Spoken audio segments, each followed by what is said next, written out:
We scaled to around 45 people really quickly. And in my opinion, we actually scaled way too fast. Going through that ride of sort of hiring, moving really fast, really great energy around the business, to let go of people has been really, really tough. I don't know any founder really that hasn't had to go through the nightmare that is firing people.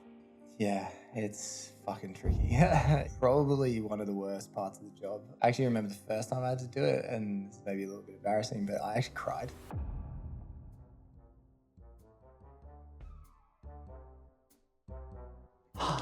My friend, welcome to the show. Thank you, thank you, thank you. I have been looking forward to this for a long time. As soon as I decided that I was going to be making this sort of content, you were one of the first people that came to mind. Amazing. Honored. I start all of these interviews not by introducing people, because Nice. I found I'm boring. yeah, exactly. Just want to give us the knowledge and the wisdom. Don't care about who you are. No, mainly because when people have introduced me in the past, I felt like they miss out more relevant piece of information, or maybe more recent piece of information. So actually, I asked people to introduce themselves. So, what should people know about you? Who is the infamous Dan Hogan? Well, thank you very much for having me, mate. Yeah, really excited to have a chat. And I am Dan Hogan. I'm the co-founder of Ember, an automated accounting and tax platform. But that's not who I am. So I am an Aussie, hailing from Melbourne, back in Australia, down south. I now live in London. I've been living here for about 7 years, but I definitely would still call Australia home. I'm losing the accent every year that goes by, but I would say my superpower in life and in business is by actually being able to help others and bring people along for a journey, which I think is what you need to be able to do in a startup. And that's really, I think, where I bring, or what I bring to the party when it comes to the business and life in general. I just love having these types of conversations. So I'm really excited to have it, especially with you.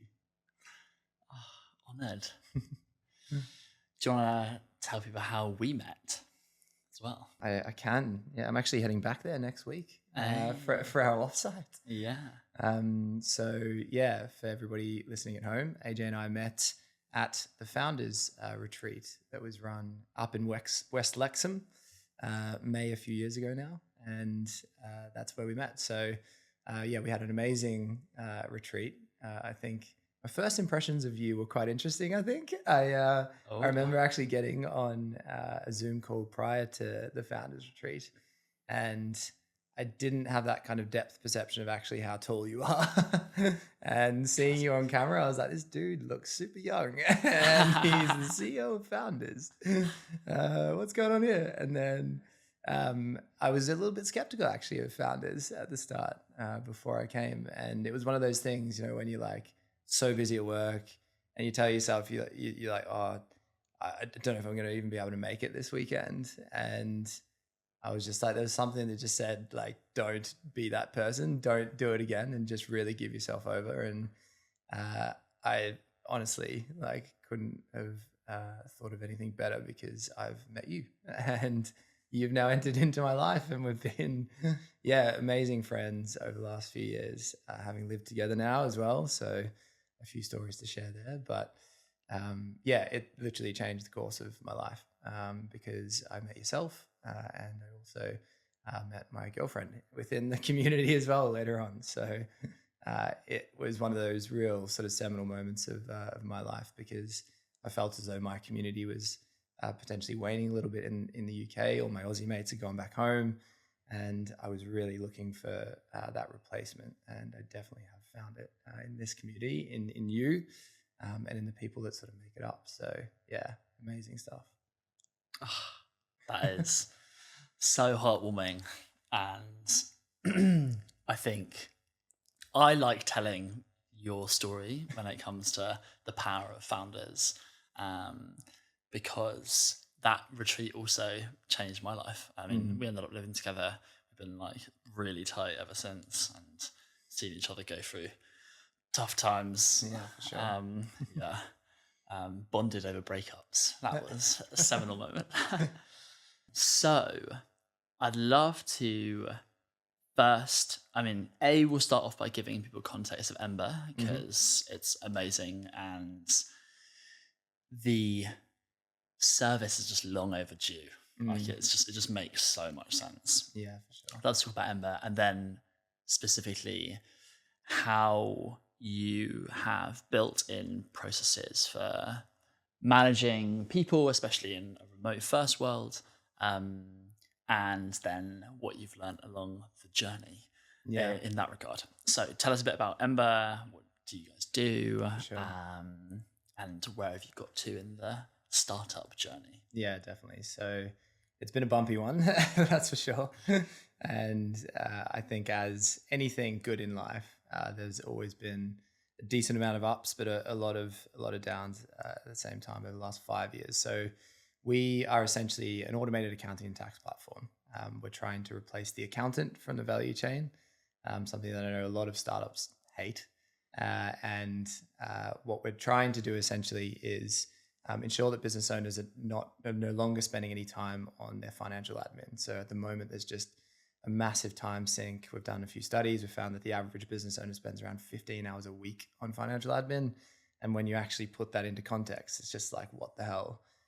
Why are they spending so much time on doing things like running payroll, categorizing their transactions, collecting receipts, all of the shit that you just don't want to do as a business. So the real sort of key thing when Aaron and I actually met, and I'll take you into the story about Aaron and I actually meeting because it's an interesting one. So Aaron, my co-founder, is an amazing person. He's a Northern Irishman. So as a Northern Irishman and an Australian running a business in London, it's always the butt of a joke whenever we go into fundraising. If they can actually understand us whenever we pronounce Ember and Aaron Ember. But around about 5 years ago, Aaron and myself were both on quite different paths. Aaron was an IT consultant. So he had actually started up his own business. He was consulting for the likes of Google, Red Bull at the time. And he just got so frustrated being an IT consultant himself and running his own business with the accounting that went alongside. He just didn't understand why there was so much time being spent in this, and having experienced the pain and frustration firsthand, just thought this could be made so much easier for guys like himself. So he actually quit the IT business, moved into a WeWork, and that's where we met. So we are one of those WeWork success stories that they purport to have actually happened. And I, at the time, was running a different finance software company that I'd grown to a decent amount in the UK, but knew that it wasn't the future of accounting and tax. It was a really manual, archaic product that was very much so perpetuating the very real and necessary evil of the accountant in the value chain. And I actually remember Aaron, the day he walked into the dedicated desk area we were working in, he sat down, typical software engineer, headphones on, didn't speak to anyone, head in the code. And me being the sort of extrovert that I am was like, who's this dude sitting over in the corner? I feel quite bad that no one's speaking to him. So it was actually coming up to the end of 2018 and Christmas time. And he moved in around October. Still probably hadn't talked to anybody until sort of early December. And I was like, we should really invite this dude to the Christmas party. I feel quite sorry for him. So I went over. I was like, mate, do you want to come to the Christmas party this year? He's like, yeah, perfect. Sounds good. Whose Christmas party? The WeWork Christmas party, actually, that was being run that year. Back in the days where WeWork was at its height, we were like giving away champagne. Honestly, there were some nights we'd be in WeWork till 3 a.m. just on the Prosecco taps. I love that. playing table tennis. It was outrageous. And so we invited him along to the Christmas party. And at the Christmas party, as you do at a Christmas party, we got into the topic of accounting and tax. And you could just see it was like Moses and the sea parting around us. But we were chatting about accounting and the future of open banking and machine learning at the time, because Aaron's a bit of an expert in machine learning. And everything was just sort of coming together at the right time. And another thing called Making Tax Digital, where HMRC are becoming an API first organization and opening up their infrastructure to the likes of us to help you guys file your taxes. A lot more streamlined in a digital world. And the convergence of these three main shifts just meant that this was the perfect time to start. And Aaron and I then formed the company early 2019, and we pretty much built the entire thing ourselves. Just he and I in the early days. So him, the software engineer, myself, the accountant. And that kind of synergy that you have when you're with one person in one room, being able to just build an entire product is honestly magical. And that's where we found ourselves in the early days. So we built an entire product, and then we were able to get it into market and did our first funding round. And we've been on a bit of a funding journey ever since. So we have been through the pre-seed, the seed extension, and now the seed 2. So we made the joke there's not going to be a seed 3. So this is it. Well, it was a healthy seed 2, but we'll get onto that in a bit. I'd love to know. So you met really December 18, yeah, and you started the company early 19. Yeah. How did you know if he really loved you? Like, how do you go about getting into this marriage, which really you spend more time with your co-founder than you do with anyone else in life, really, when you are building a company in the early stages, especially? How did you think through, like, this guy? Like, intuitively, I'm sure you're like, we feel value aligned. He seems like a lovely guy. He seems down to earth. He seems like honest and trustworthy. Is that enough? Like, how do you go through figuring out who's the right co-founder for you? It's a really good question. And I feel like I have been so lucky with Aaron because I've heard some horror stories between other co-founders, founders who have started businesses who have known each other really well prior and then gone into business together and it just hasn't worked. And not knowing Aaron, obviously, for my entire life, and now having spent the last 5 years with him, we are the perfect match from every sense of the word, I think. And the reason being that, like, we just complement each other in really great areas, but we also challenge each other. And I think one of the most important things is not to have a yes relationship, like always to have no relationship where you actually challenge each other on certain aspects. And I think that's where that healthy tension has enabled us to really propel the business, because we don't always see eye to eye. I mean, Aaron is the biggest optimist I think I've ever met in my life, and I am an accountant.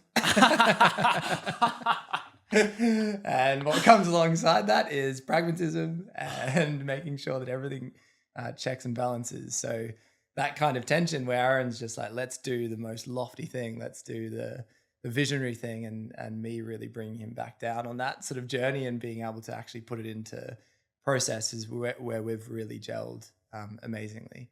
And I really do think we've just been extremely lucky. And now he's become pretty much one of my best mates. And I definitely say that, he'd be up there when I get married, sort of thing. So he's just an amazing dude, and he's an absolute workhorse. One of the most intelligent people that I've ever met as well. And I think that's where also we complement each other, because I obviously would say that I'm intelligent to an extent, but not to that level. And I feel like what I can do, though, is help him actually convey a lot of his messages to people in words and in spoken word, because he's a software engineer. He really focuses quite a lot on documentation and written word. When it comes to actually conveying that message to people, you really need to be able to soften a lot of the messages and get that point across succinctly, but really inspiringly as well. So I think that's what I definitely bring to the table, and that's why I actually own a lot of the fundraising conversations. So between ourselves, I actually own the fundraising journey, and he helps put all of the documentation together in the background. And it's a really amazing sort of thing to be able to also be as comfortable as you are in your positions, to know that, like, historically the roles of a CEO and a COO, because for instance, I am the COO, so I'm not actually the CEO of Ember. And although I historically have done a lot of the things that, say, a CEO would do, our division of powers are just quite different in that way. And because I do own a lot of the fundraising conversations, sometimes investors are like, well, why am I speaking to the COO, not the CEO? And it's like, well, this is just how it works. This is our division of labor, this is our division of powers. We've really understood what we are both good at. And I think that is the most important part, obviously, is really being open about what you're good at and being open about what you're not good at, and being able to just align on those set of responsibilities to move forward. That was a really rich explanation. Thank you. Do you work on your relationship together at all? Proactively? Yeah, I think we have historically. I don't think we're the best at it. I think we do have check-ins quite regularly, but I Relationship guess, check-ins. yeah, exactly. That's it. Relationship check-ins. And I think what we are really good at is being able to give each other frank feedback. I don't think we skirt around the edges at all. I remember this one time actually, Aaron was presenting at an all hands, and he thought it was just a really big hack to basically put the presentation together and then just read all the words on the presentation, and that was it. And I was like, mate, I think it'd be better actually not to read the words from the presentation and to present it as if it was, say, a story, or just have a slide where you've got a picture, and then you take people through a story and a journey about what you're trying to convey rather than just reading from the slide. Because honestly, that last presentation, you could almost see people falling asleep. And he took it on board and he said, I promise the next time we do an all hands, I'm just going to have one slide. And the next time we did all hands, he had this one slide, and he actually talked about the Stripe beginnings and the story about Stripe early on, which is really interesting. And people were just so much more engaged, and he's obviously grown from that piece of feedback. And I think the ability to give that in real time and without any filters is the most important part of being a functioning co-founder, of having a functioning co-founder relationship. Do you have a story of where he's given you feedback and it's made a big impact on you? Yeah, definitely. Yeah. So he actually told me that I should be focusing on the higher leverage, more important things than the real small nitty gritty. I have a tendency to actually weight towards perfectionism and trying to do something that might not have a big impact. Say, for instance, like something admin based or something that is in the background, has to be done, but shouldn't be done by me. And he really actually focused a lot of my time. He said, you should be spending 80% of your time on the things that will actually have a bigger impact, and just wait towards, because the position that you're in, you need to have a bigger impact on the bigger picture rather than the sort of minutiae of what's happening within the business. To forfeit that control to other people and make sure that you're actually just spending time on things that are actually going to make an outsized impact rather than just those really small details. And also a really interesting thing he's taught me is that this philosophy of everything is always draft. I've always wanted to have something that goes straight into finished product, and then like that's it. And like that's why like my perfectionism plays well into that. But at the end of the day, it should always be draft, and it should always be open to interpretation and open to change. And I think that's something that I now really live by, is that no matter what you produce, everything is always draft. It can be open to somebody giving you feedback on that and changing and moving directions in the future, because really that's how businesses survive. That's how startups survive. It's just a game of who can stick around the longest and land on something that is going to take you off. So I think that's another really interesting learning he's taught me. I love that.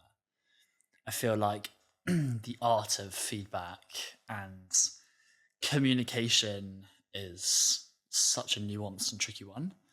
And I can definitely attest to you being a fantastic communicator outside of the business as well as within it.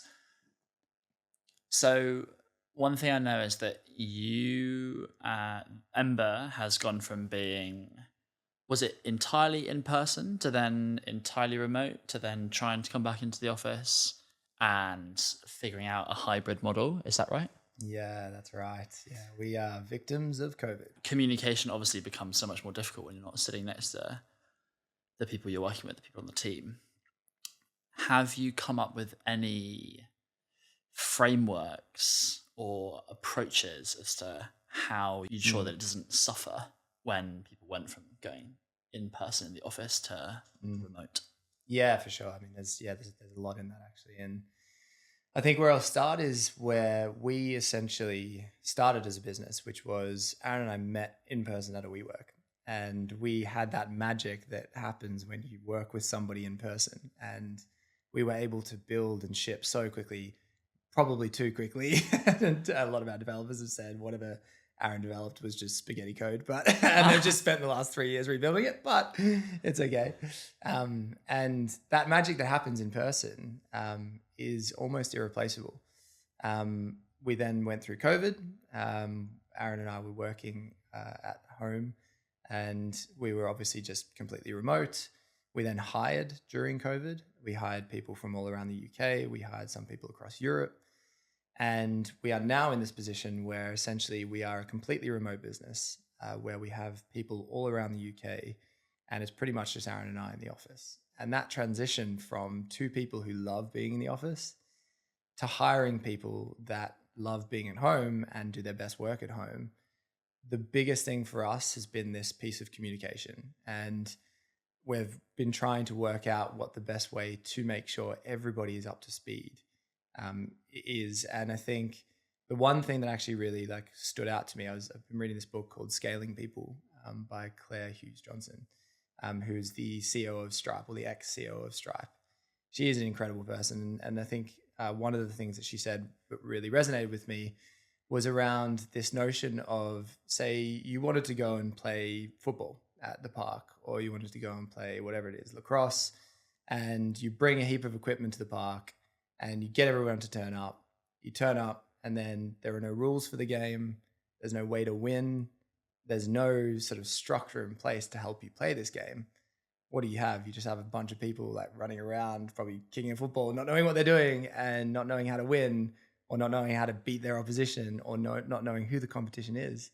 So the whole point of this is that we need processes and systems and documentation and communication in place so that people know what game they're playing.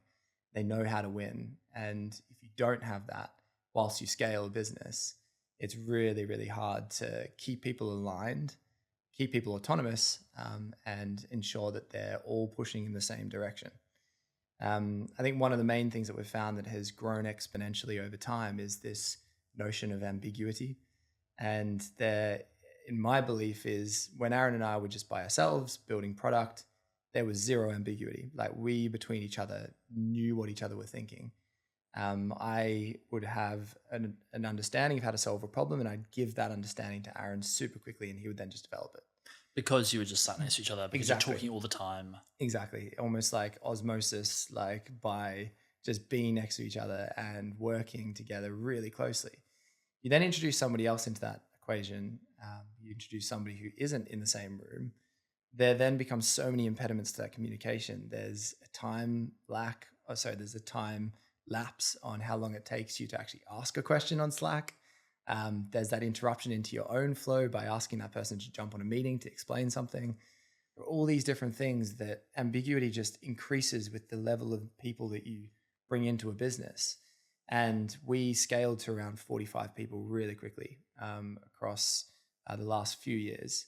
And in my opinion, we actually scaled way too fast. And there was a lot of lack of knowledge. There was a lack of understanding. There was a lack of this sort of core documentation, this living and breathing, lifeblood of the business, where people could refer to actually get up to speed really quickly and understand all of the different domains, because the domain that we operate in is so complex. There's so many different pieces of tax that you need to give that autonomy to teams to be able to operate by themselves. But we didn't have that. And as we scaled, we found that. And then the whole sort of market was really tough in the last few years. We were finding it quite hard to raise. And we then had to actually scale back the team. So then going through that ride of sort of hiring, moving really fast, really great energy around the business, to then having to let go people has been really, really tough. And we've had obviously some amazing wins, more so of late, towards the end of last year. And we're now at the point where we feel in a really good position, where we have a lot of this source documentation. We have so much of what people need to get up to speed really quickly. And that's been one of the key parts of now growing a sustainable business, we believe, for the future. Can we double click on that? Can we double click on what does this documentation look like practically? How is it structured? What sort of things need to get put into official Ember documents? What things can be implicit? It's basically explicit and implicit. Yeah, definitely. Where's the line? Yeah, for sure. It's that's something that we've actually been focusing so much time on over this past year. And I feel like we're finally getting into a good position, but it's taken a year to get us here. So a little while ago, actually, Aaron recommended this book to me called Topologies, which I would recommend any startup founder to read before they think about growing their business. Because what it actually has led to is our ability to structure our teams in a way that give them autonomy, give them ownership over a certain domain, but also allow that sort of sharing of knowledge between what's known as different chapters. So the whole ethos behind Team Topologies is that you have fully autonomous stream-aligned teams. That's what they're called. And with a stream-aligned team, what you have, and this is generally an engineering concept, but it can also be applied across any other sort of domain or department or anything that you would need as a business to push forward a department. And what a streamlined team is essentially you have a back-end developer, a front-end developer, a product manager, a designer, and then within that, what they have is full autonomy over a certain domain. So in our context, you could give a domain such as payroll to that team, and they will own payroll from end to end. If you have a number of teams working across a number of different domains, they essentially have to be accountants as well as engineers, as well as product managers, as well as designers. It's just an impossible task. So you need to split up those domains and give them full autonomy over what they deliver from start to finish. So that allows them then the power to actually understand and get into market really quickly the different features that they're building. One of the things that happens though with that is that there is maybe misalignment on what happens with, say, product as a department. And the way that you combat that is by actually setting up chapters. And what a chapter is essentially all the product managers from all the different teams aligning on best practices across the entire product organization. You then have an engineering chapter and you have engineers talking about the best practices that they put into place across engineering. You then have a leadership chapter. So obviously all the leadership teams sit in that chapter. You have a managers chapter. And this is an ability for all these different teams to really then sync up and ensure that what we're doing is creating that ultimate value and pushing ourselves toward that ultimate vision. And so then is management per stream? You have your engineer, front end, back end, you've got your designer, you've got your product manager, and then do you have a manager who manages all of them? I'm assuming not. I'm assuming the manager comes in the engineering chapter and you have your engineering manager. Exactly. Right. Yeah, that's right. So engineering managers sit across teams and they'll sit in the engineering chapter as well as the managing chapter. And it's a really interesting way to actually make sure that then everybody's aligning on all of those different best practices. And to maybe go back to your point on the sort of documentation then that lives and breathes within our organization to help facilitate this process. We've just really recently created these and we do use Notion. Sorry for mentioning it. Everyone thinks that Notion's a bit of a... Notion is amazing. Notion, mate. What are you talking about? There's so many funny memes around like just founders who talk about Notion. It's quite good. There's a reason because it's great. Yeah, it's true. But we've created this sort of, not copyright, but like I'd like to say Ember Notion of our wiki. And essentially what it is, it's like everything that happens within the business sits on the Ember wiki. And we have now team spaces as well as team sheets. So think about it from the sporting analogy. A team sheet is essentially that team, all the different positions in that team. So we have if it's say one of our teams is called Team Push, P-O-O-S-H. So like, yeah, it's hilarious. It's such a bad name. But they have within this team sheet, all of the team players. We have what the purpose and vision of that team is. So a team mission statement. We have all the metrics that they own and they're trying to push towards. We have all the domains that they own. And then what happens is a new person comes into the team, they get full access to that team sheet. And what lives in that team sheet is something known as reference documentation. So we have two different types of documentation. There's reference documentation and then there's living documentation. And reference docs are things that have gone through that draft process, had all the feedback on it, and now we think it's in a good state to bring into this team sheet so that anybody can come in, read it, get up to speed with what, say, payroll is, what their sort of functioning of the team is, and how they go about, say, all their different rituals and those sorts of things. There's then the team spaces, which is actually team specific. So that will sit at the team level and they'll be able to work on, say, one-to-ones, things like living documentation that goes back and forth, documentation on the product, things that get bounced around quite frequently, and then also how they actually work together. So as a team. So that's more team specific and more focused on that specific team rather than for everybody else. We found this is a really effective way to get across, I guess, the organization, what everybody does, and make sure everybody's up to speed with everything. So you have these different like layers. You've got your spaces, which is like the bottom layer. It's working documentation. It's stuff that's constantly changing or being updated. None of it is like, I don't want to say like a finished product, but obviously everything's in draft. So something that's been drafted lots of times, or at least something hasn't been drafted lots of times in the spaces. And then one-to-one, something that basically isn't going to get shared publicly throughout the company. And then above that, you have these team sheets, which is something that's been through draft, as you said, team mission statements, vision, anything that could help someone get up to speed as fast as possible in order to then start contributing to that team. Yeah, correct. Really, really impactful. Is this all in that book, Team Topology? No. So this is actually pulling from like a load of different sources. It's actually something that we've created ourselves at Ember. So Team Topologies is more so about how you actually have those stream aligned teams, and enabling teams is another concept there. For instance, like QA looks after, this is quality assurance, like on the testing front for the business, they'll sit across different teams. That engineering manager is an enabling team as well, helping those teams actually do what they need to do by, say, taking away a lot of the admin, helping them with their one-to-ones. So Team Topology is about how you structure teams. Process and documentation is actually something that we've actually created ourselves.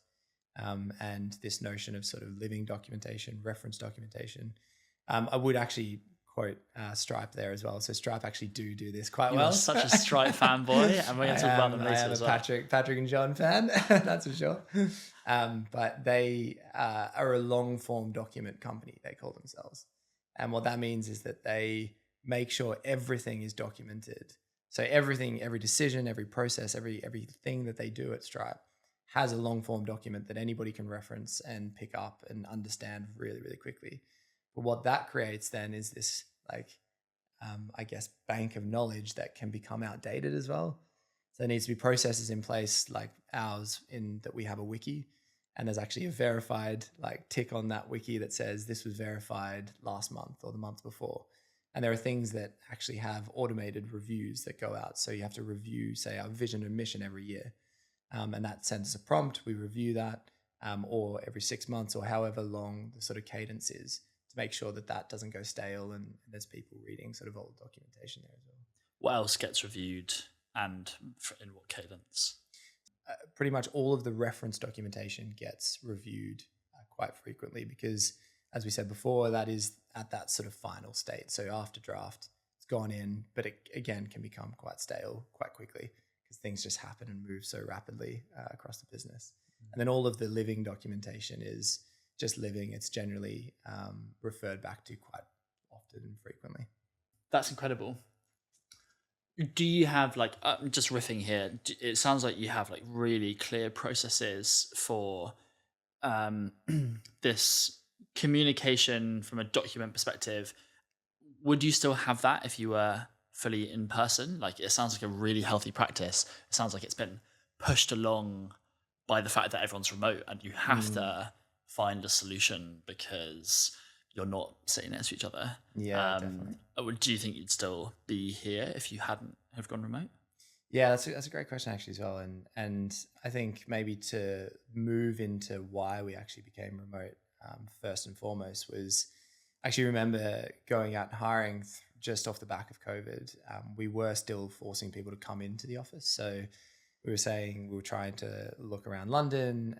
We were even looking on sort of the outskirts of London as well. And I remember 2 consecutive amazing candidates we missed out on because we were going to say you have to come into the office at least 3 days a week.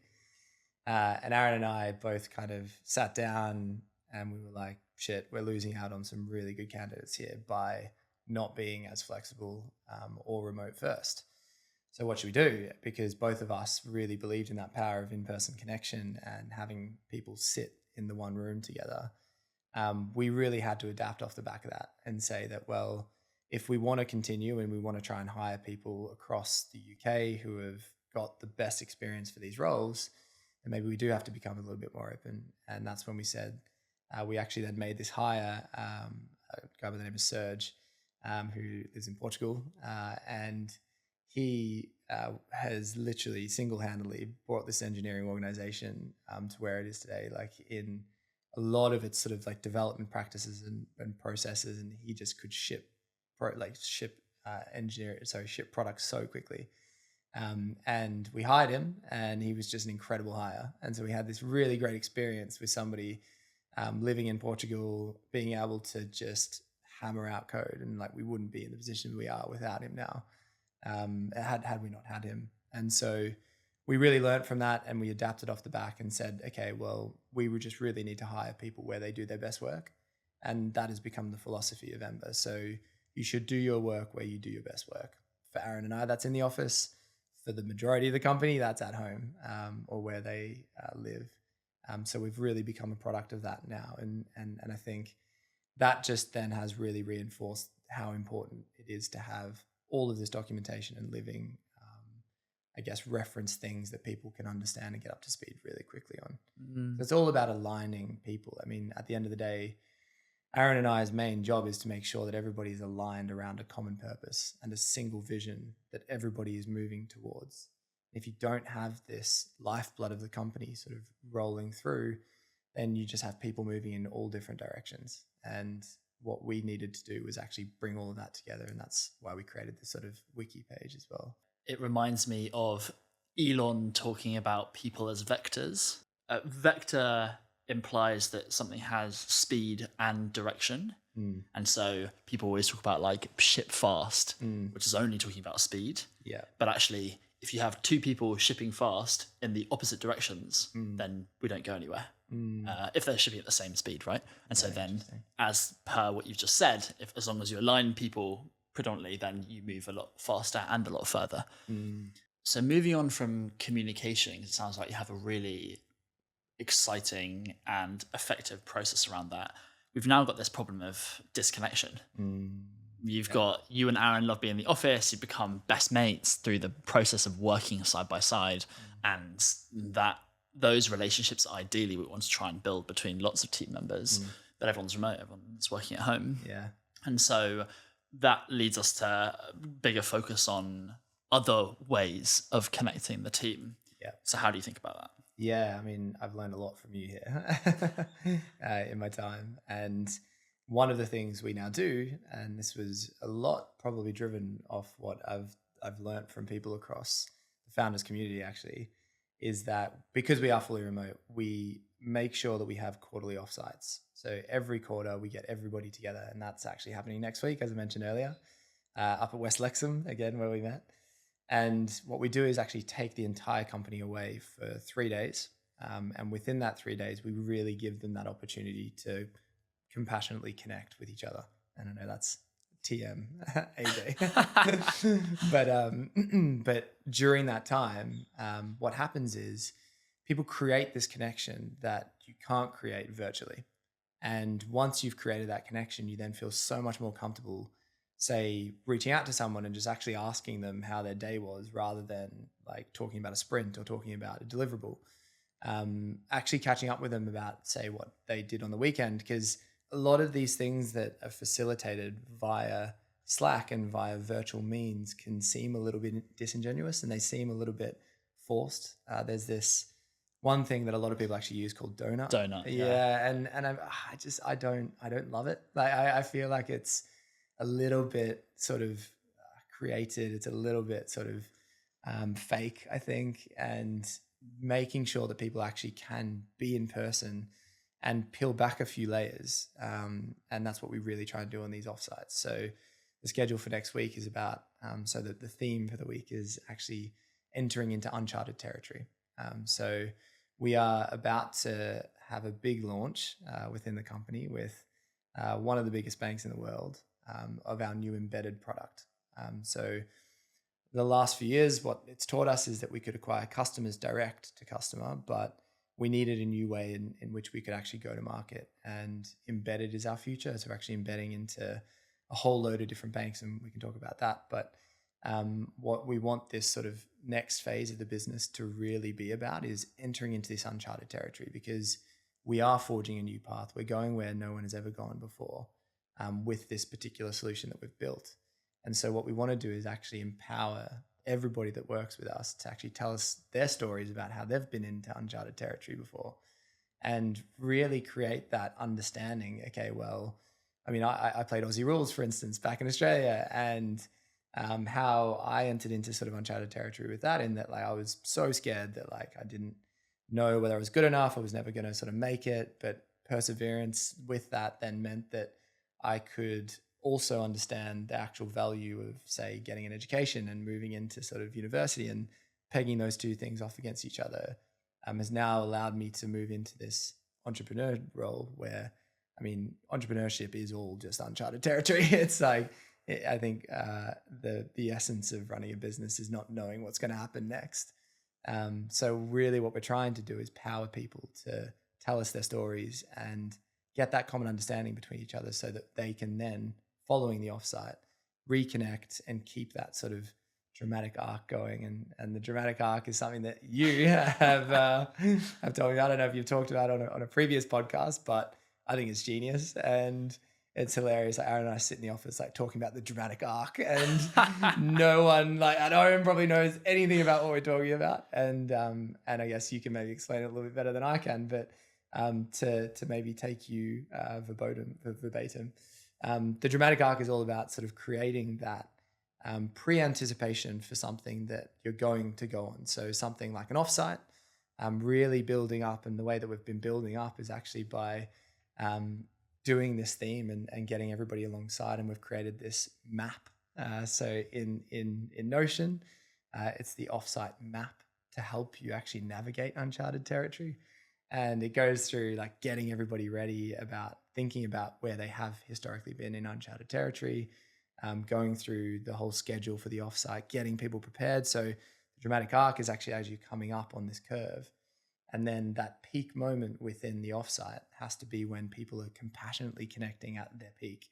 And for us, we have a session actually that is similar to Tribes, where people will go off and talk to each other about what's happening in their lives, about what's happening aside from business, because that can be a really important thing that goes into understanding why, say, they're not performing at work. And that is the peak moment of our offsite. And then as you come off the offsite, you then want to make sure that there is a continuation of that feeling and bringing people along, because there is that sort of afterglow effect. And then that's why we have them quarterly, because then you start going back into the peak again and going back up and getting everybody back excited. And obviously it's that sort of peak and trough that happens throughout the year, but you really feel it at the end of, say, the quarter, when you're just about to catch up. People are maybe feeling a bit disconnected, people are kind of going off in different directions, and you bring them all back together at this offsite. And it really creates that ability to just all move in the same direction. So that's one of the ways. So it's quite a long-winded way of explaining how we make sure that those in-person connections are still there. But the other thing is that, I mean, the other reality is that we do live in a virtual world, and we have to make sure that people are catching up virtually, not just for work. And what we've actually done recently is implemented a weekly all hands. Dan Nut, yeah. Is a weekly all hands. And we have a half an hour presentation from each of the different teams. So we have 4 teams across the business, 4 stream-aligned teams. And each of those teams take rotating responsibility for all hands every week. And the 5th slot goes to Aaron and I as the business. And following that half an hour, we then have a full half an hour of a virtual activity where everybody jumps on, and there's a prize at the end of the year for the best virtual activity run. Ooh. So everyone's incentivized to make it as good as possible.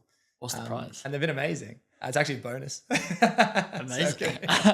And so each week someone new comes up with the virtual activity. Exactly. Yeah. So then you've got like an injection of new sort of ideas and thoughts into what a cool virtual event can be, rather than just it being run by us or the people department, which is Aaron and I. HR. Yeah.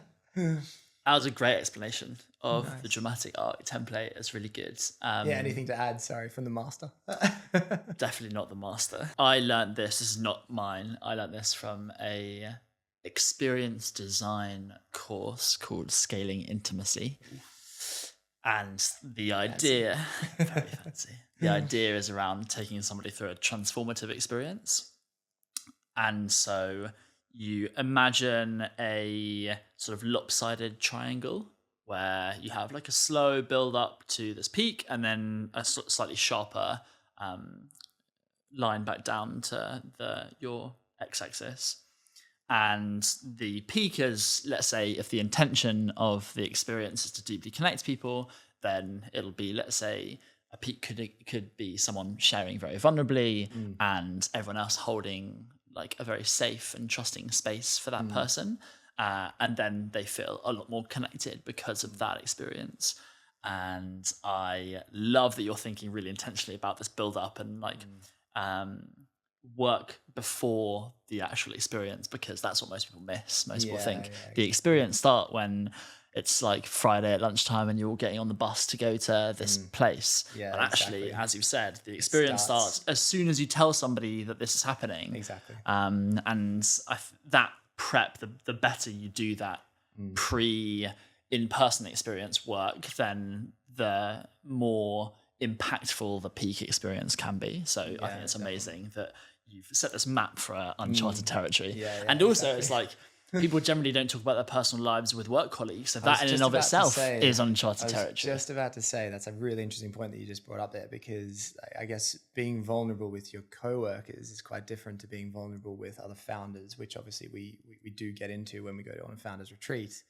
And I think that is quite an interesting one, because we've had a bit of pushback actually internally from some people saying that I just want to keep my work life, my personal life. Why are you kind of making me blur the lines a little bit here?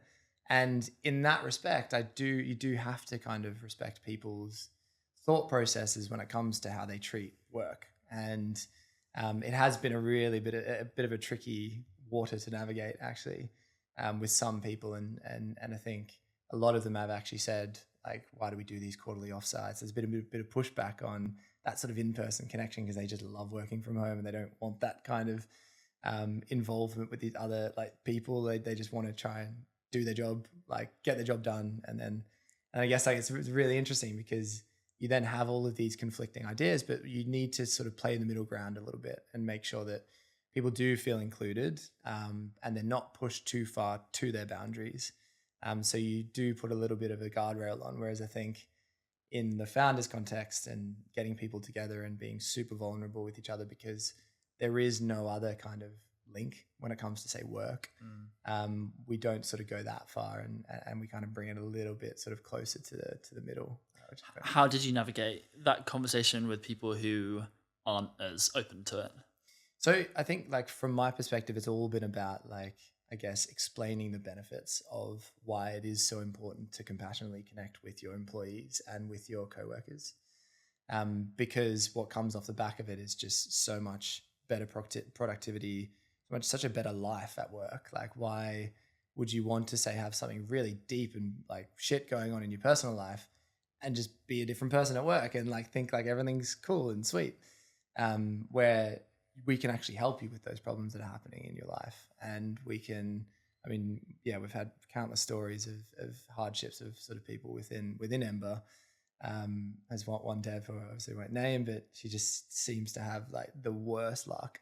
She was one of the people that actually got caught up in the tornado in Manchester. Her roof came off her house. It's just like, what? This woman just has like such bad luck, and she's just an amazing developer, and like we've helped her through, I think, a lot of those really tough times. And that has, to her, just made her life exponentially better rather than just walling it off, and has in turn made her a much better developer, because she's been so open to learning from other people and actually feeling as though like her personal life isn't holding her back in her role. And I think if you just break down those walls between those two, it allows you just to be yourself. And I think that is one of our values is obviously, so not obviously, but one of our values at Ember is to bring your whole self to work, no matter who that whole self is. And we really do try and live by that. And this element of tribes at the offsite is a way to sort of live by that value. Yeah, I mean, I feel very strongly about this point. Shock. I obviously do see why people don't want to sometimes, or they want to have this separation. Yeah. But at the same time, like, we're all like deeply emotional and irrational people. That like we work with accountants. No, sorry, most people are deeply emotional. We hire accountants. And if you're having a horrible time at home, then it's almost impossible to not bring it into work in some way, shape, or form. Like, and vice versa. Like, when have you like had a really tough time at work, and then you just flip a switch when you get home to your partner or anyone else that you're with, and you're like suddenly super happy and engaged? Like, it just doesn't happen. It all bleeds into one another. And I think the more we let it flow naturally, then just the more aligned, fulfilled, happier in life that we'll be. I think it's actually like, it's really important actually foray maybe into like this notion of where your boundaries are though, which is quite interesting, because I do agree with you to an extent, because there are some things that say Aaron and I have to make sure that we shield like people from, but make sure that like we are bringing them along to also help us deal with those uncertainties. So I think it's a really tricky one that founders have to navigate, and business owners have to navigate in general, around how much information is too much information. And so we're zooming out from the sort of individual perspective now. Yes, exactly. Where people are questioning like, oh, I don't want to share this much information with my colleagues. And we're now looking at the wider business to be like, as a founder, how much information is too much information, and where are the boundaries of that? That, as well as from a personal element, I think, because I guess like how much emotion Aaron and I show in certain situations really impacts how other people feel about their day to day. For instance, case in point, when we were fundraising, you saw what I went through. You saw how shit it was, like constant rejection, constant sort of feedback on how we can improve, like what we're doing wrong, why it's too early for us to invest, like all this stuff that you're dealing with. And then you have to put on that stronger front to the business so that they don't feel like, shit, we're going to run out of money in a couple of weeks and we're off because we need to find another job. It's a really like interesting line, because although I definitely want to try and be as open as I can with people and bring them along and ensure that they're there to actually empower us as leaders rather than us mollycoddling them through business. But there are some things that you do need to be strong about, and you do need to obviously keep the faith and keep pushing forward, especially within this sort of fundraising environment at the moment that is just super tricky. And yeah, one that you do to an element or to an extent need to sort of shield employees from. Do you have a framework? Let's say we remove fundraising to the side and instead you're at this offsite next week. How are you drawing a line between sharing information versus not, as the leader, as the people, as the person that all of your employees are looking up to and they get confidence from? Like, if we step out of the nightmare often, or the chaos that is fundraising a lot of the time, do you have boundaries elsewhere? Like, how do you think about it? It's a really tricky question, because I think like when you ask someone about their boundaries, it's not like I've written everything down. It's not like, I thought you guys have these documentation. I've got this set of boundaries that like, oh no, not going to go there. It's just not in your team sheet where you have Dan boundaries. But so I don't believe that I have a framework. I think in these situations, intuition is a really important thing. And I think that's probably one of my powers, is knowing maybe where that line is. And I think some people don't necessarily have that intuition, or they can go one way or the other. They can kind of not share enough, or share too much. And I feel the power is actually where you can ensure that somebody feels as though they understand you, but always reserve just a little bit for that much closer, deeper conversation or personal relationship that you have with someone, say as I have with you, because those relationships are quite different to, say, an employee relationship. So I think there is still definitely a line, and on that continuum of where that line is, I think there's like where you and I are obviously quite far to the right, and then probably where my employees are a bit further towards the middle. But knowing where that line is on all of the different topics when they come up and when it all happens so quickly is where some people can sometimes misstep and say something that they regret, either in public or to an employee, that they wish they hadn't have said. So I think knowing where that line is for you is quite opaque and not necessarily defined, but should be something that is intuitively felt, I think. Yeah, and I mean, I've got this wrong recently. And I think it feels like you have different boundaries for different situations. So in this team offsite that you're going to, let's say, you have tribes, and that's a group of sort of 6 to 8 people usually. Yeah. And it's often quite open sharing. However, somebody may not share as openly as if it was just one-on-one. And so I think the size of the group or how many people also has an impact. And then the case of like, if you record something and it goes out in content, like you actually don't even know how many people it's going to go to or who will see it. So then there's a different set of boundaries there. So that's really interesting. But I think the intuitive part makes a lot of sense. And I suppose the issue is that a lot of time at work, we don't tap into that intuitive side very often. It's often like neck up thinking. It's like, it's all cognitive and conscious thinking as opposed to subconscious feeling, which is also another separation, which is interesting to go into. But I think it's also like about knowing, and I heard a really great quote actually recently about how you talk, and it was, do you think to talk or talk to think? And that for me was so powerful, because like I know that I like am somebody who just talks to think. Like I got no idea what's going to come out before it comes out, but when it comes out, I then think of something really, say, interesting or epic to say. Whereas Aaron is a complete opposite to that. Like he will ruminate on something, make sure that he has it buttoned up super tight before he talks. And then he reads it off the slide. Exactly. And I think actually identifying that with each other is something that's super important as well. And with the people, say, that you work with or your direct reports.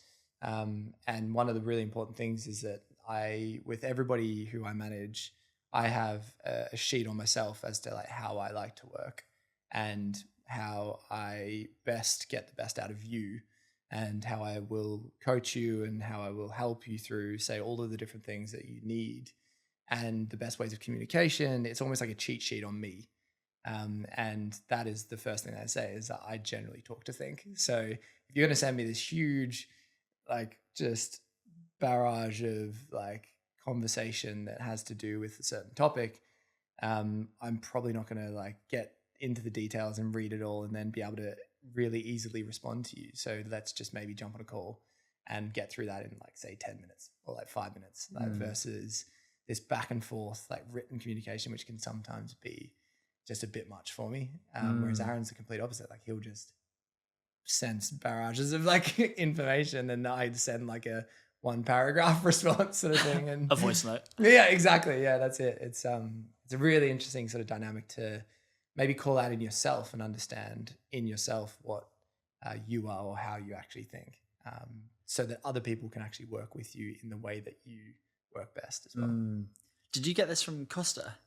The talk to think to talk. Definitely got it from someone. I actually think it was our old head of people that we got it from, Rika. Okay. She was amazing, but unfortunately I had to let her go. I'd love to talk about that now as well. Like we were living together when you were fundraising, and also when runway was getting lower and lower, and most founders, I don't know any founder really that hasn't had to go through the extremely tough time, probably like the nightmare that is firing people.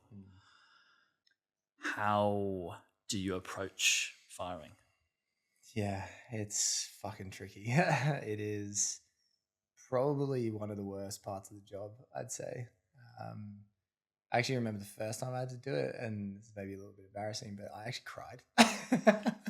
It was, I remember it was just an amazing guy, like amazing operator, had brought so much to the business. And we were going through the process of trying to fundraise. We got knocked back, and we were so close at so many different times. And it got to the point where we had to start making some decisions to try and extend our runway to make sure that we could raise and get to the next stage. And I had a conversation with him, and at the start, he was just so open himself, and he actually ended up, the conversation went like, he was like, mate, it's going to be okay. I was like, He's consoling you. it's like, what just happened, dude? Like, I just let you go. Like, Wow.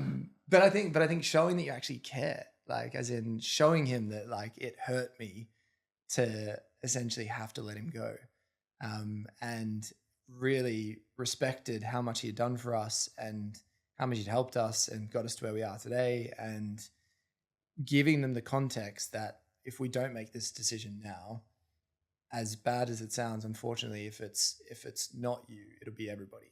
And they, at the end of the day, do understand. I think in most situations, a lot of other situations where I've had to let people go who have just had a baby, who have got some really deep stuff going on in their own personal lives, and they just suck. Like, the conversations just suck. But as I said, I think the most important thing that you can do is just show them that you genuinely care. And even being in the startup position that we're in, it's not like you can even give them a good package. It's like we're on our not last legs, but like we're getting towards like running out of runway. We're not even going to be able to give you like a great package. But like, just, we need like to say thank you for everything that you've done to us, for us, and ensure that they actually feel valued. And then off the back of that, there are things that you can do. So one of the most important things that you do is post on your Founders Network, or post on your LinkedIn, or give them the recommendation, go through how they can try and find another job, talk to contacts. The number of people that we've let go who I've gotten jobs for, I remember Cam, got him a job through a connection that I had, actually when I used to work at Deloitte. There are just so many things that you can do for them off the back of the sort of redundancy, rather than just say a package. Or other things that we did for them actually were allowed them to maintain access to our mental health platform. So for our employees, we use Oliva Health, which is an ability for everyone to book in therapy sessions. And if we have let you go, you get access to it for like the next year. Like, you can still like continue using Oliva Health. Wow. You can go through that therapy of trying to help you deal with this blow and moving on to the next thing. We also allow them to hold on to their laptop for the next 3 months, because that is the most important time they need it for job searching. And some people can't actually sort of have access to a machine or anything like that. So all of those things that come off the back are really important to show that, again, you care, and that they can essentially deal with this next phase of their life in the way that they need to, and maintain those relationships going forward. It's hilarious. We always joke, Aaron and I are always in the office, and we still have 3 or 4 people who used to work for us come into the office. Like, they're the only people that actually come in, not current Ember employees. It's bizarre. One of our first hire, actually, Drew, who holds a special place in all of our hearts, comes in pretty much most weeks into the office, even though he works for the Modern House now. So they still have their WeWork pass? No, so we just let them in as guests. Yeah. Got you. That sounds like amazing after firing care, and that is such a beautiful standard that you've set that I think so many people can take inspiration from. How do you manage the like pre-firing period? You've had the conversation with Aaron, you're like, runway's running out, and we need to extend the runway. We have to let go of some people. These are the people that make the most sense, that we need to for the sake of the business. Yeah. Once you've made that decision, before you've had the conversation with them, is there anything that you do in that period? Yeah, it's a really interesting one actually, and I think the process here is actually quite different depending on how many people you're letting go. So there are actually some like rules and regulations that you have to make sure that you abide by. So, for instance, if you're letting go more than 20 people at one period of time, you have to go into what's known as a consultation period. So there are some practical things around that you actually have to make sure that you do. That is actually by, say, putting a role into redundancy rather than the person. This is for much bigger companies. So for us, we were at the stage where we obviously had 45. So there were only probably a couple of people, say, with the same role title. So the thing with redundancies is if you put a role into redundancy, you can't then hire for that role again for the next, say, 3-6 months because you've made that role redundant. So for instance, the head of partnerships, there's only one head of partnerships. So we made that role redundant. Obviously, it's the person who is the head of partnerships who's going to go for that. But say there were 3 head of partnerships, you'd have to put the role into redundancy and you'd have to do a consultation period with all 3 to work out who has the best skill set to essentially move forward with the role and who will then miss out and who will get made redundant. So that process, and then you can offer voluntary redundancies as well for people who want to actually take the package and move on. And so a lot of those things can feed into that sort of pre-redundancy period and decision making. And I think, again, it's all about being fair and understanding for the business structure at this point in time, what are the best roles that will push us forward? And that was where we actually then made the conscious decision to make sure that we were much more weighted towards senior roles within the business. So we put a lot of the junior roles at redundancy. And as harsh as that sounds, it was because we just didn't have the ability to give them what they needed from a training perspective and get them to that point where they could start moving up into sort of middle and then more senior resource. And I think we made the mistake actually over the last few years of going too heavily junior and not hiring enough sort of senior earlier on. I would actually recommend, I would always say go more senior much earlier on than hiring too junior and falling into the trap of not having the ability to give them what they need when it comes to a training perspective. When's earlier on? Yeah. So I reckon even the stage that we're at now as a 28-person business, we still have been hiring quite senior. And interestingly enough, another Stripe reference here, but Stripe were 30 people for about 5 years, which I never knew. And Aaron actually told me the other day. They're obviously now multiple thousands and they scaled super quickly. But for 5 years, John and Patrick didn't fumble, but were trying to find what it was that was going to be that inflection point. And I think we're actually at our 5-year mark now, and we're 28 people, so a lot of similarities. But yeah, I mean that kind of goes back to what I was saying before of I do firmly believe that running a startup is running it and surviving until you find that moment where there is that inflection point. So being battered for the last sort of 5 years, going at all different routes into market, going at different sort of pivots and ways in which we can actually get into customers' hands and solve the ultimate vision. You always need to have what it is you're trying to achieve, and that can't change, obviously. But the way that you get there changes so much along the way.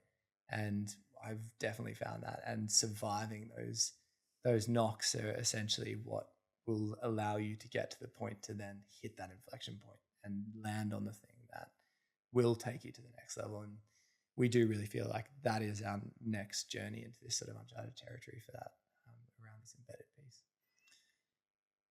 So what helps you maintain this resilience, which is ultimately what you need to get hit down 7 times and get up 8?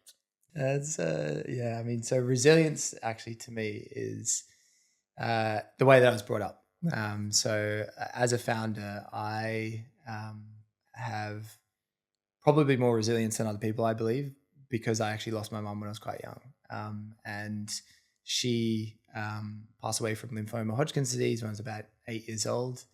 And I always tell myself that the worst things that happen in business aren't as bad as losing your parent when you're 8 years old. And I think that's the leveling for me. That's every time I'm going through a shit situation, and experiencing something really bad within the business, I just think, well, I'm still alive and I'm not going to have to go through what I did with my mum, and it'll be fine. And I think having that perspective for me has been what has allowed me to be super resilient in these different situations, because I put it into perspective and understand what life is about, and having life is obviously the most important part.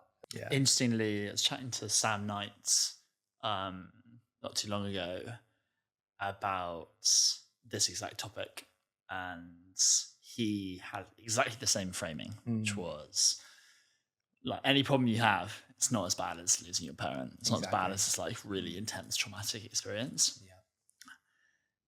And he then said that limited him in terms of how he empathized with his team. Yeah, interesting. And because he would almost project it onto his team, saying, well, like, you have a problem like firing someone, it's not that bad, like no one's dying, right? Yeah, interesting. But actually it's still challenging for them. Yeah.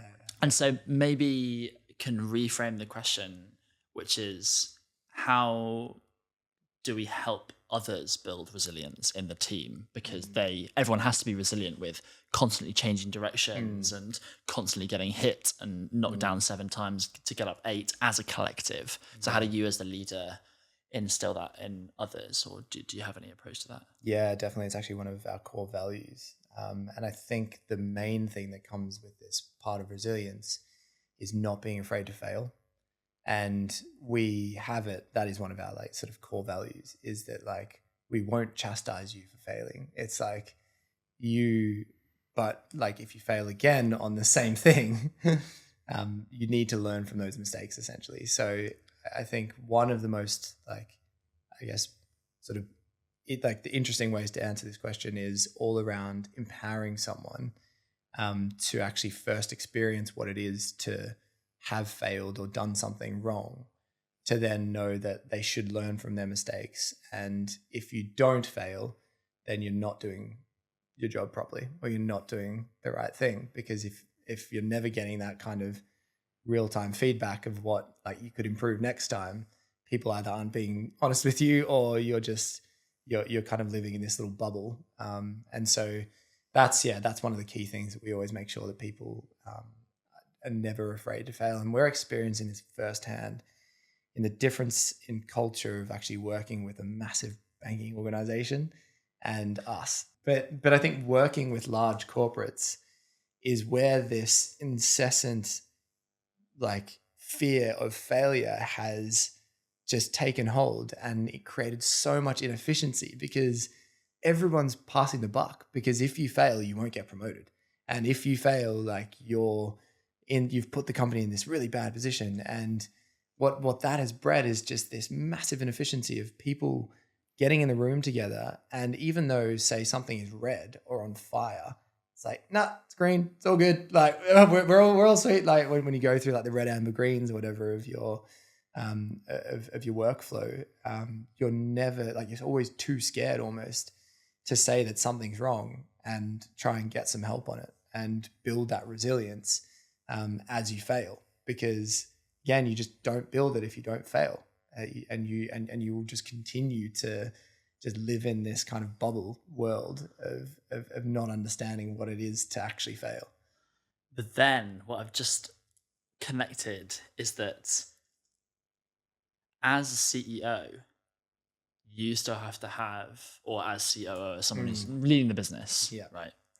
You still have to have this confidence and assuredness and instill that with everyone else that like everything's good, like you're fundraising, right? Yeah. So there's a balance between like, you want to share about your failures, right? At the same time, you can't share too many failures because you don't want everyone's confidence to get knocked and them start stressing. Yeah, exactly. But then it's also one of the values. And I'm a big believer in leading by example. And I feel like you are too. That is such a difficult thing to balance. As long as you can always explain how you've learned from those failures and make that as public as possible. I don't actually see as much sort of detriment to saying that you've failed to a certain extent. You always have to have the next plan, if you know what I mean. So it's like, we failed on direct customer distribution. We had too high payback periods. We spent way too much money on advertising. We weren't acquiring efficiently. So we needed a way to acquire efficiently. We learned from that mistake, and we now pivoted the entire business to moving into this embedded world. So we had that follow-up plan of saying, okay, well, we've learned from this. We know what the next actionable outcome is. And we're going to lead by example by telling you about our failures, like being super honest about it, but saying that we've learned from that. And we're now moving on to this next phase of the business to acquire customers efficiently and make sure that we've actually patched that problem that we had historically. It's like, don't just come with a problem, come with the problem, the learning, and then a potential next step. Exactly. That's it. 100%. We've been dancing around it a little bit, but I'd love to talk about your fundraise journey. Yeah. Also a tricky one. Yeah. How many conversations did you have in the end before closing the round? Yeah. So end of last year, probably got to around, I reckon it was maybe 95 different VCs I spoke to. That's not including angels. Damn. 95 conversations, not including angels, but you got it over the line. How much did you raise? From who? And would love to hear about that process. And I mean, talk about resilience, like Jesus. Yeah, you saw me at my worst, that's for sure. You look great at your worst. Thanks, mate. Just to caveat that, your worst is fabulous. So we actually ended up raising 4 million quid, which is awesome. Was that seed 2? That was seed 2. It was a seed extension. It's all just a big branding exercise. Yeah. But yeah, so at the end of last year, we were lucky enough to meet a guy by the name of Phil, who runs a VC fund that he's just created called Shapers. Phil is the most epic person, the most connected person I think I've ever met in my life.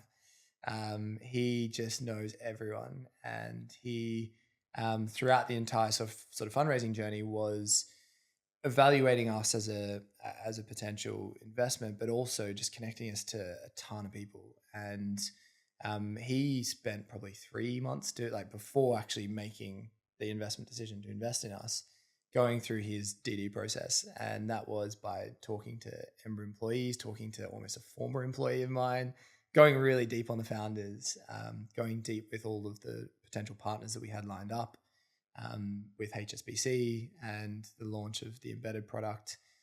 He went really deep on that side, and he was able to actually introduce us to a fund called Valar, who were actually the initial investors in Xero. And they exited that when they went public, and now they're looking for the Xero killer. So super cool fund. They have also had some amazing investments in N26, in Wise, very early on. Wow. Massive operation. The COO of Valar is actually the founder of Valar is actually the old COO of Peter Thiel's family office, a guy by the name of James Fitzgerald, and super cool dude. Looks like a Viking. Very, very cool.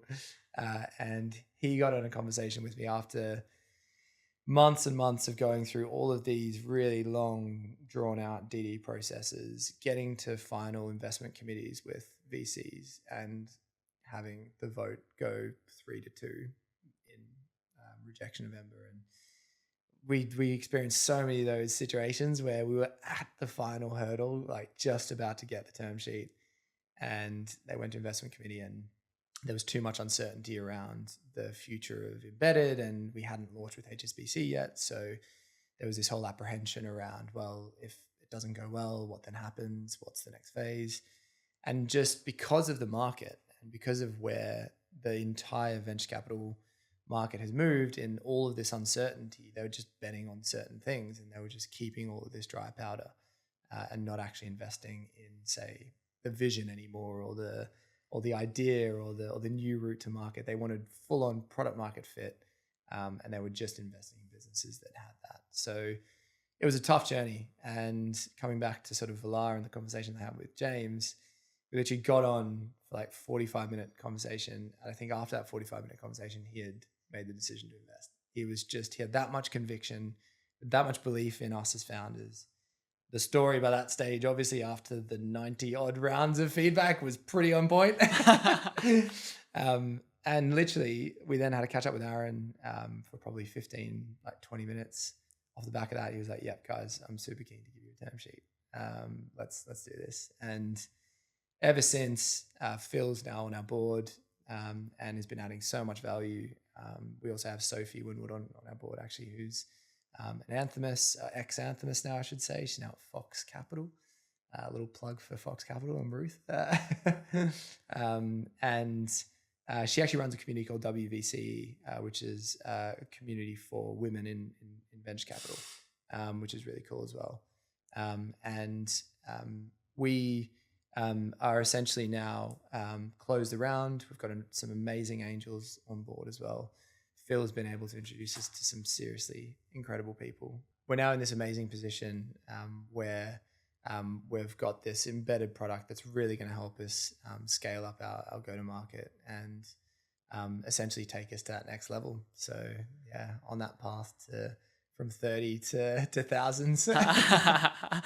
Watch out the what is it? John and Patrick. John Patrick, yeah, Collinsons.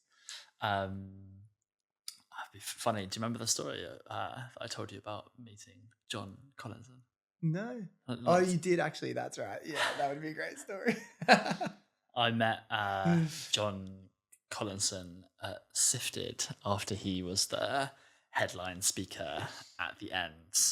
Matt Clifford, who founded EF, interviewed him, and I have this switch in me where if I see an opportunity and it feels really uncomfortable, I have to take it. And I was like, okay, how many opportunities do you get with meeting someone like John Collinson and Matt Clifford, both of them? And so they had this incredible talk, and then they came off stage, and I was one of the dozen or so people that rushed backstage or like to the edge of the stage to try and chat with them. And I was thinking, while I was listening to them speak, like, how could I possibly add value to these people? Like, realistically, Striper's multiple billions. Classic AJ. And I first got up to Matt Clifford because someone else was talking to John, and everyone was like queuing up, like in a very neat, polite English way, and queuing up to talk to John. And so I just went behind them and talked to Matt straight away. And I was like, oh, hey, Matt, like, I obviously know a lot about EF and I'm doing community stuff. Like, let me know if I can help with anything community-based with EF. And he was like, yeah, I've kind of like not doing as much with EF now, but send me an email and for sure we can chat. I was like, cool, amazing. Lovely to meet you. And then I turn around and I'm like behind John and I'm like looking at John's there, and then everyone else is like lined up to chat to him. And someone tries to like stop everyone from coming and chatting to them, and so then I'm in between John and Matt, and then I say, "Oh, hey, John, how's it going? I'm AJ. I'm a super connector, and so is there anyone in the world that you would like to be connected with? And I'll make it happen." And he goes, "Oh God, AJ, like, that's it's a lot of pressure."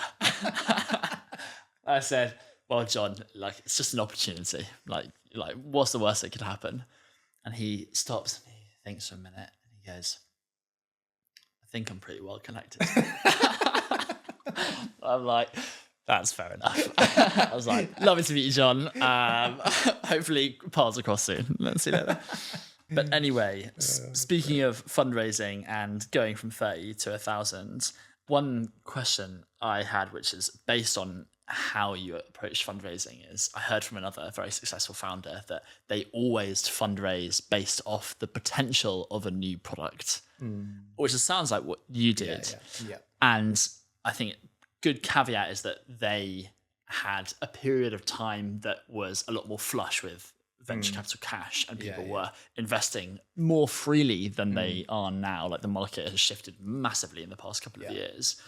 And this is the same approach that you took, but it took so much longer and it was so much more difficult to get it over the line. Definitely. And so now it seems like VCs, as you say, are looking for companies that have found product market fit, especially at this stage. Yeah, definitely, So that must have been really tough. Yeah, it was 100%. And yeah, definitely echoing that sentiment. I think there's been this huge correction in the market. Like, as you said, peak of 2021, there were these crazy valuations rolling around for people who had created a slide and are already raising it like 100 mil plus like of valuation on an idea. And I think this overcorrection has happened, maybe not overcorrection, but correction has happened.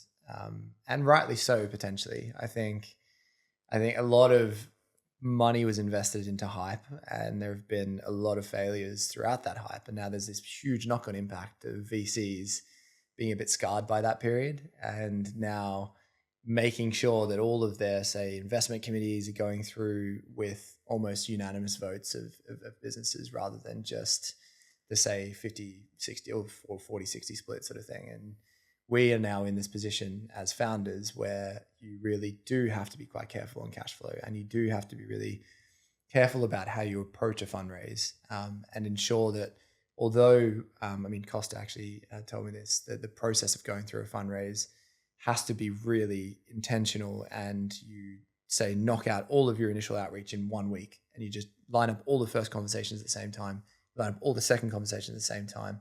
Then you get to a point where you've got all of these people on the line with, say, a couple really warm, and then you can pit them off against each other and create that competitive tension. But I think now the process is just dragging out a lot more because there are sort of VCs now just not making decisions and not pulling the trigger on things that they would have historically pulled the trigger on. And it's also had a bit of a knock-on impact on valuations. So again, sorry, I know we've talked about them the entire time. We love Stripe. Tell us about Stripe. But back in 2021, they were valued at 95 billion. And they are now valued, they've just had an up round. Actually, last year they were less, but now they're valued about 60 billion. And that wipeout of like a huge amount of market cap within that valuation is just insane to think in sort of a 2-3 year period. And it's hard to understand why that happened or what was the hype in 2021 that meant they were valued at 95 billion US and now they're valued at 60 billion. And if they were to say market, if they were to say list on the public market, if they were to IPO, it'd probably be worth like another like maybe third of that, maybe 40 billion or it's just insane to think. And now that means that companies are staying private for much longer and looking at sourcing within the venture capital world, which means that overcorrection is now just wiping out their on paper wins. Because if you invested in Stripe back in 2021 at 95 billion, your investment's now worth a third of that if they go to sort of IPO. And it's just, going to create this huge sort of effect on all of us as founders, because what we're now seeing is that all of these valuations are trickling down into the deals that are happening at our level. And we are now seeing sort of more talk around, okay, what's your revenue multiples rather than just what's your valuation based on an idea. And that correction has happened right at the time when we all need the capital the most. So that feeds into that contingency planning that I sort of touched on, and making sure that as you do go into that funding process, you've got all the different plans to say, if we need to cut to profitability, we cut to profitability. If we need to let more people go, we let more people go. What is the sort of fallback? Because as I said, you just have to stay alive and get through that process so that you can then reload and revamp and then go again at the next pivot or the next sort of go-to-market strategy that you're looking at. There's a great Paul Graham article, Default Alive versus Default Dead, right? Yeah, exactly. I think at the turn of it all, that article was circulating within the founder community a lot, which is definitely worth a read.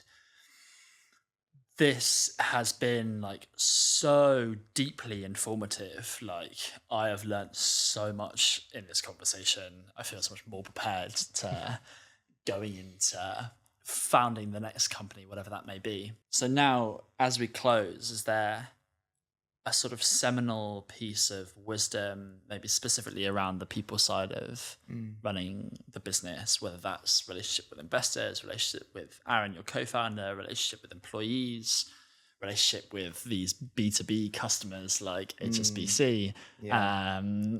Which has also been a long journey we didn't even get to touch on. Yeah, definitely. Is there something that, let's say, a founder who is just forming their business or is pre-seed or is seed one at a stage before you, what comes to mind? I think like what I would say there is that the path to success is not linear. Like wherever you are trying to get to, what is the most important part of where you're trying to get to is that end destination. The way that you get there can be completely zigzagged, can be completely up and down, can be completely all over the place. As long as you still have that same goal and vision and mission in mind as what you want to achieve, the way in which you get there can be completely all over the place. And that will happen. Just be really cognizant of that no matter what happens with your startup, you're not just going to launch and it's just going to go up and to the right. Like it's just not going to happen. So really be prepared for that journey along the way, and make sure that, as we've touched on in this conversation, that you do have that resilience at the core of what you're trying to achieve. And as long as you know in your mind that you're still doing it for the right reasons and you're still doing it to try and achieve that end goal and mission, then your path to that, no matter where it takes you, is the right thing. Wonderful. Wow. Thank you so much, mate. It's been exceptional. Thank you so much for having me on. It. It's been awesome, AJ. And I obviously hold a lot of love for you, and I really, really hope that everything that you do in your path and your journey is incredible as well. So. Well, we'll see where it takes us, how we get there. It'll zigzag. I'm told. Thank you so much, mate.